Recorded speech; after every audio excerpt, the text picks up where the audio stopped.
திருவண்ணாமலை மாவட்டம் செய்யாறு புறவழிச்சாலையில் சிப்காட் நில எடுப்பு அலுவலகத்தில் விவசாயிகள் தொடர் காத்திருப்பு போராட்டத்தில் ஈடுபட்டு வருகின்றனர்.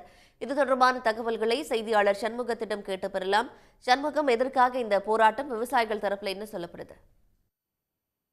நிச்சயமாக மேல்மா சிப்காட் அலகு 3 விரிவாக்க பணி திட்டத்திற்காக மேல்மா, குறும்பூர், நர்மாப்பள்ளம் உள்ளிட்ட 11 கிராம பகுதிகளில் உள்ள நிலங்கள் சுமார் ஒரு 3000 ஏக்கர் நிலங்களை கையகப்படுத்தும் பணி தற்போது நடைபெற்று வருகிறது.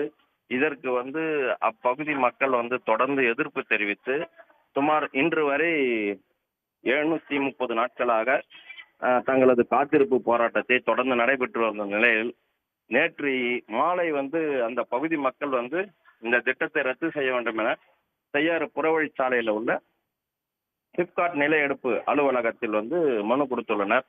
அங்கு முறையான பதில் அதிகாரிகள் அளிக்காததால் அதனை கண்டித்து திட்டத்தை ரத்து செய்யும் வரை தொடர் காத்திருப்பு போராட்டத்தில் ஈடுபடுவதாக சுமார் 50க்கும் மேற்பட்டோர் இந்த அலுவலகத்திலேயே காத்திருப்பு போராட்டத்தில் தொடர்ந்து ஈடுபட்டு வருகின்றனர். இது குறித்து திட்ட அலுவலர்கள் தொடர்ந்து பேச்சுவார்த்தை நடத்தியும் இதுவரை எட்டப்படவில்லை. இவர்களுடைய தொடர் காத்திருப்பு போராட்டமானது நடைபெற்று தொடர்ந்து வந்து கொண்டிருக்கிறது. உடனுக்குடன் செய்திகளை தெரிந்து கொள்ள சன் நியூஸ் பெல் ஐகானை கிளிக் பண்ணுங்க.